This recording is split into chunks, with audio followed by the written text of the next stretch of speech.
শুভ সকাল বন্ধুরা, নিয়ে চলে এসেছি ছোট্ট একটি মিনি ব্লগ। সকাল সকাল উঠে বসে পড়েছি পোস্ট দিতে। তার কিছুক্ষণ পরে বসে পড়েছিলাম মায়া মাছ কাটতে। আজকে মায়া মাছের পাতুরি করা হবে, সেই জন্য ছুরি নিয়ে বড় মাকে সাথে করে নিয়ে গেছিলাম আমাদেরই জমিতে কলা পাতা কাটতে। এবার কলা পাতা কেটে নিয়ে পাশেই আমাদের নিজস্ব গাছে হয়েছিল বড় একটি কাঁঠাল, সেটাই তোমাদের সঙ্গে শেয়ার করলাম। আজকে এই মাছের পাতুরিটি আমাদের উনুনেই রান্না করা হবে। উনুনে রান্না করলে পাতুরিটি ভালোই হয়।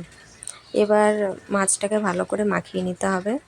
প্রথমে মায়া মাছটা দিতে হবে, তার ভেতরে পেঁয়াজ, টমেটো, লবণ, হলুদ, সর্ষের তেল দিয়ে ভালোভাবে মাখিয়ে নিতে হবে।